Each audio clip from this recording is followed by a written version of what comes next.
like space, all right?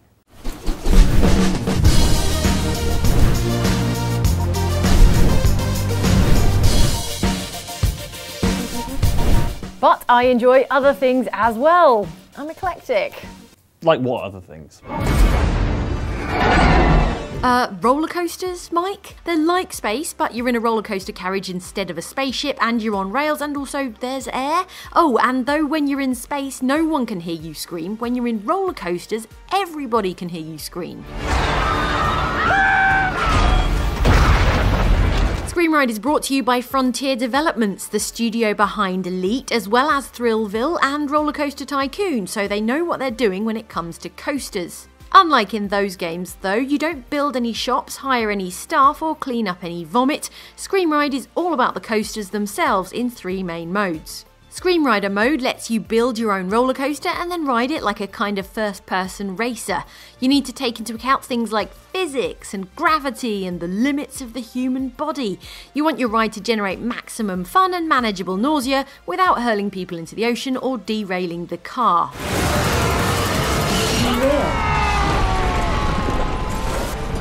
Next is Demolition Expert, where you fling cabins of screaming people at buildings to destroy them. Destroy the buildings, I mean not the people, though I can't imagine the people come out of it that well either. Awaiting your throw. Exceptional damage. Structure status critical. Then there's Engineer Mode, which challenges you to build rides with specific requirements and limited resources, such as finishing a partially completed coaster or creating a ride that keeps the riders below a certain nausea level. I mean, technically they're not nauseous if they're dead, right?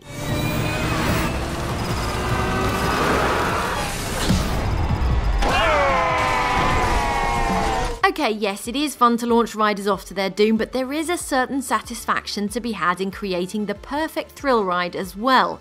That said, there are an almost overwhelming number of options to choose from, and it can be easy to get bogged down in sub-menus. Also, bad news for those with grand ambitions of building a dinosaur ride or the world's fastest ghost train. You can't theme your roller coasters. Everything has this kind of Trials Fusion futuristic-y look to it, which makes everything feel a bit flat and sterile, but at least you've got Daft Punk supervising your experiments, so that's good.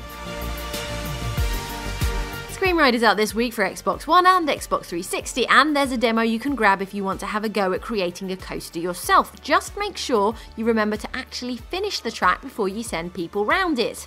I'll forget my own head next.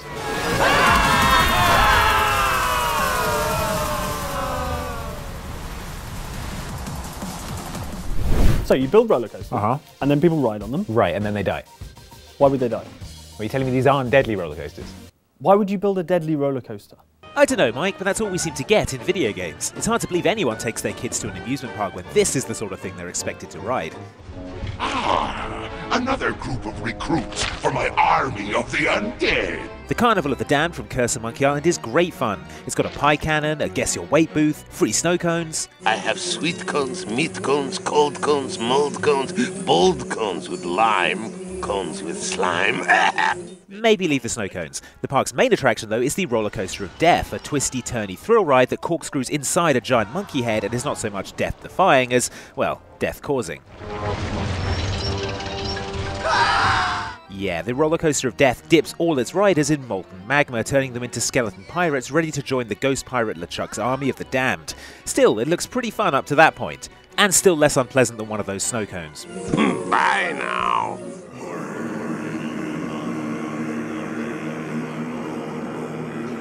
Lakeside Amusement Park in the Silent Hill series is the holiday destination for families that want to give their kids memories to last a lifetime. They can visit the haunted house. A family of 4 was sliced into bloody pieces in this room. Oh, the cries of the children. Oh, okay, well they can meet park mascot Robbie the Rabbit. Yikes, surely something called the Happy Carousel will be good times?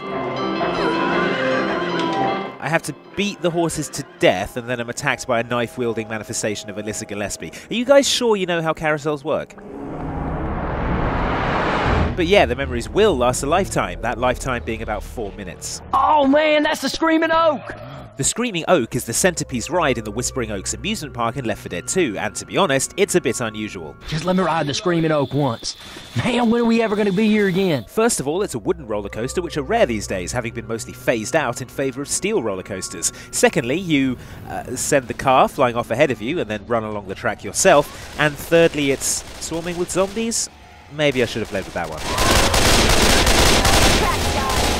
Still, at least Ellis is enjoying himself. Man, it is like we bought the park and got every ride to ourselves. You know, that was the third thing I was going to do if I ever won the lottery.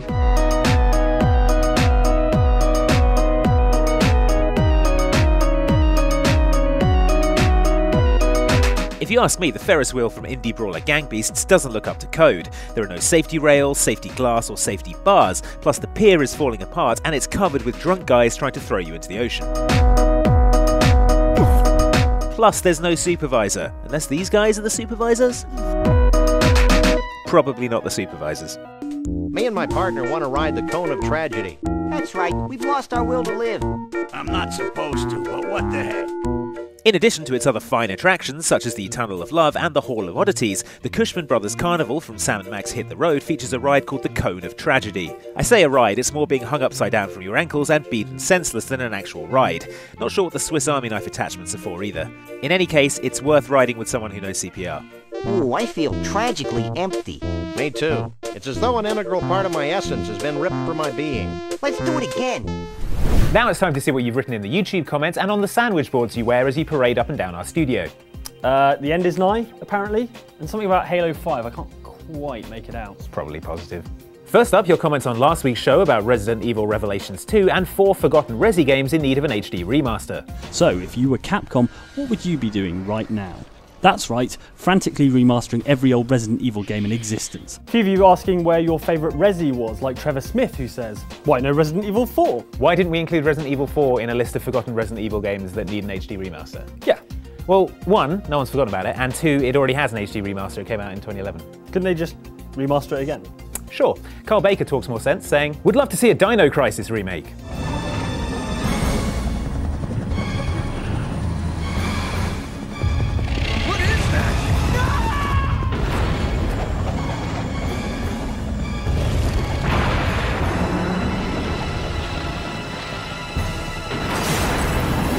Yeah, I think that definitely qualifies as a crisis. Finally, Scott Muntz is confused, asking, how do you get eaten to death? Ask Richard, he's pretty good at it. Chris, stop! No!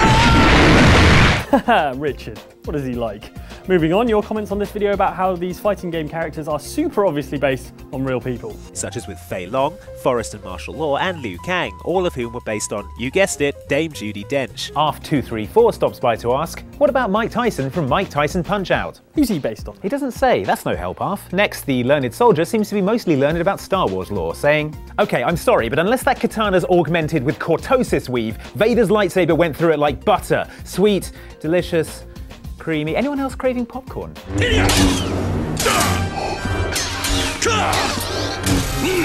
Kind of veered off topic a bit there.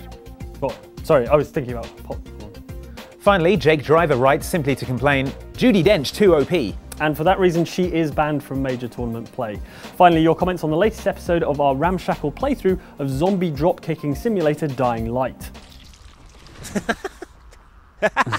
Mike's just sliding through the pool of blazing petrol. Connor Reeves reckons he's figured out your playstyle, saying, I can sum Mike up in 2 words, explosions. I had another word, but Mike blew it up. That word was explosions again, in a bigger font. Connor McKechnie, meanwhile, says, you could say Jane has a flair for this game.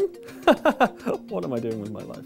Making flares in a hurry, making flares. Finally, Cerberus Lives raises an interesting philosophical point, saying, is there a way to do an electric dropkick? Hashtag does it electric. Maybe if you wore metal shoes and had some kind of battery. No. I wasn't going to do it. Good.